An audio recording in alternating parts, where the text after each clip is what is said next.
you can count on. This is WTVM News Leader 9. Ahead on News Leader 9 Morning, a Columbus company is under fire after employees' checks bounce. Hear from workers who say they were told to wait weeks before cashing their checks. Plus, we forgive bad guys and think, but we pray y'all get caught. We pray they're gonna get caught. Plus, a Columbus man addresses the people who attacked him from his hospital bed. The message he has for his attackers and the latest in the investigation is coming up. And we're waking up pretty quiet across the Chattahoochee Valley, a little muggy, but we do have more rain in the forecast. A breakdown of that, traffic conditions coming up. Thanks for joining us for News Leader 9 Morning. I'm Cheryl Renee. And I'm Roslyn. Giles in for Chuck this morning. I'm Elizabeth Diamore.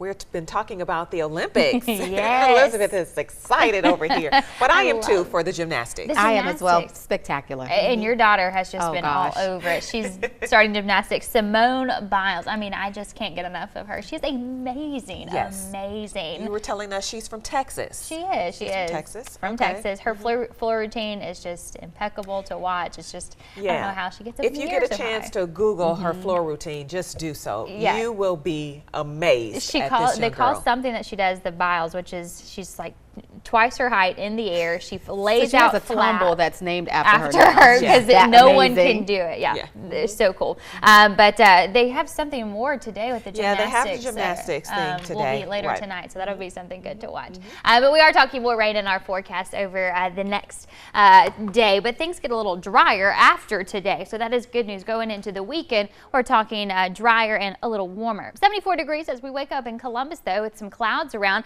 and the clouds really everywhere across Alabama and Georgia, but also some light showers for some of our eastern Alabama counties, and we'll continue to see those showers through the rest of your morning into the afternoon, much like yesterday and the day before that and the day before that. These on and off again showers will be sticking with us through the rest of your afternoon and evening hours. If you're traveling up to the Atlanta airport, 89 degrees is going to be your forecast today with some clouds around and some rain. No delays as of now, but don't forget you can check that flight status if you're worried about anything at WTVM.com.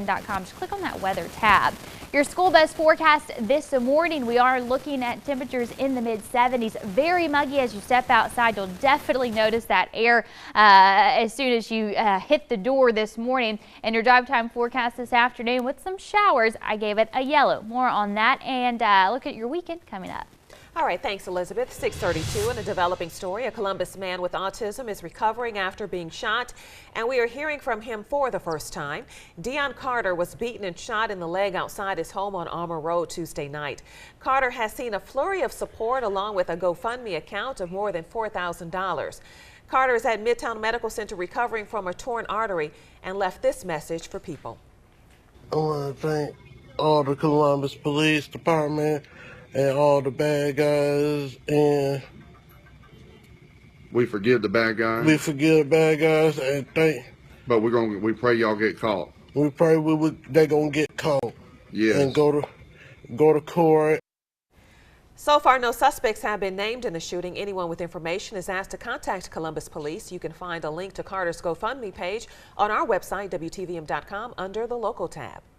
We have more details from Meriwether County, where 2 more people are in jail waiting for their first court appearances. Angel Harmon and Mina Ellery, seen here at the top of the screen, are scheduled to be in court tomorrow. They are accused of attacking Dorothy Dow in her home a week ago today, breaking her arms and setting her on fire. Cortavius Hurd, Shanquavius Cameron, and Justin Grady, seen at the bottom, are also being charged in the attack. They made their first court appearances yesterday. Authorities believe all suspects are now in custody. Employees at a local business say they are looking for answers this morning after they were asked to wait weeks before cashing their checks. The owner of Complete Facilities Management in Columbus says an IRS audit wiped out the company's finances. And for the last month, nearly 75 employees say they have gotten letters from their bank saying the payroll checks didn't clear. When we pick up our check, we should be able to go to the bank and cash it with no problem, or deposit it, whichever way we want to do it. And that's the problem we've been having. We go there and the bank tell us, they see us come, they know most of us, and they tell us ain't no funds. Employees in Georgia who are not paid have the right to file a complaint with the Department of Labor's Hour and Wage Division, which will open an investigation if necessary. Happening today, students will be moving in at Columbus State University, getting ready for the new school year. Students will be moving into dorms on the main campus and at a brand new dorm there at Clearview Hall. And joining us live from the brand new Clearview Hall is John Lester, the Assistant Vice President of University Affairs at Columbus State University. Good morning to you, John. So good to see you this morning. Good morning. How are you guys? Thank you very much. Now, Clearview Hall, I understand, is a luxury dormitory. What makes it so luxurious? Well, when you went to college, did you have ping pong tables, pool tables, dorm facilities, recreation rooms, laundry facilities, and a 2-minute walk to the middle of campus? Absolutely not.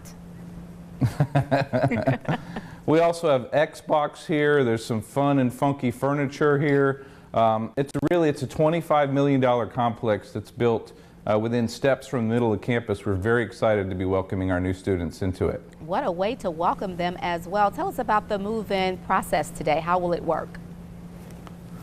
Well, we had move-in day for our River Park campus a couple days ago. That's our downtown. We have about 450 students living downtown. This building opens up now with 540 beds on our main campus. So between both complexes, we have more than 1,200 students who can live on campus. So they'll start this morning. This is probably the quietest this building will be all day today.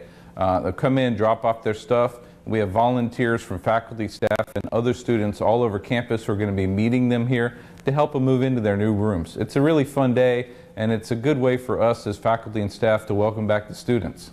All right, John Lester this morning from CSU. Thank you so much for joining us. My pleasure. Certainly. Now, speaking of Columbus State today, one of the university's oldest classroom buildings is reopening today. A ribbon cutting ceremony for Arnold Hall is happening today at the site at 11 a.m. The new facility will be home to the university's Department of English and Psychology. Renovations were made possible by a nearly $5 million state appropriation signed last year. 37 after the hour. More details this morning about the battle to bring a state lottery to Alabama. House Minority Leader Craig Ford is presenting a third proposal for lawmakers to consider at Monday's special session. The three proposals only differ on where the proceeds should go. Governor Robert Bentley's plan will have all funds go to the general fund. A plan by Senator Jim McClendon will have the money split between the general fund and education budget, while Ford's plan will go straight to education. And coming up in November, people in Alabama will vote on a measure that would let state parks keep their funding. Park rangers say since 2012, they have lost $15 million to the general fund budget. And park activists say the goal is to keep open the state's remaining 17 parks. They say about $37 million is needed to run the parks each year, and $30 million of that is raised by the parks. It is the users of the state of Alabama and those people that come in and use the park that support the park. So it's really critical that the money that comes into the park stays with the park. Last year, 5 state parks had to close because of cuts to the general fund budget. With 21 Zika cases in South Florida and the recent death of a Texas baby, concerns of the virus coming to our area is growing. News 9's Marla Spence joins us now from the newsroom to tell us about a campaign the state of Georgia has put in place to prevent the Zika virus. Good morning to you, Marla. Good morning, Cheryl. The Georgia Department of Public Health and the Centers for Disease Control has a campaign to prevent the Zika virus from our area. It's known as Tip and Toss. They're urging people in the area to clean up around their homes, their yards, and their communities by putting away unnecessary items that can hold water. People can simply tip and toss water after every rainfall to reduce the number of mosquitoes and prevent the spread of the Zika virus in Georgia. Stagnant water and things like pails, gutters, flower pots, and dog bowls make it easy for mosquitoes to lay eggs and to hatch. A perfect example of tip and toss, because this is the kind of thing that water collects in, it'll stay stagnant if it's not dumped out, and it's a perfect mosquito breeding ground. So anytime you have a rainfall, you just want to dump that water out so it can't collect any more water, and then you won't have any mosquitoes breeding.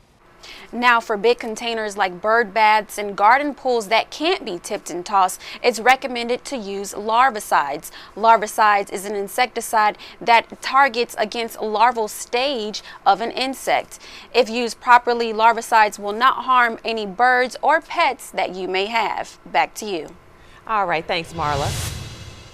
And anyone interested in learning how to better preserve their food can do so today at a local workshop. The Mastering Food Preservation Workshop is being held at the Russell County Extension Office from 5 to 7:30. It will focus on pressure canning. Classes are limited to 12 people and the registration fee is $20. According to the finance website Wallet Hub, Georgia has some of the strictest penalties for DUI in the state. The penalties for the first offense in Georgia can include a fine of up to $1,000, anywhere between 10 days and a year in jail, at least 40 hours of community service, and you could get your license suspended. Your penalty can vary depending on your history and the judge that you get.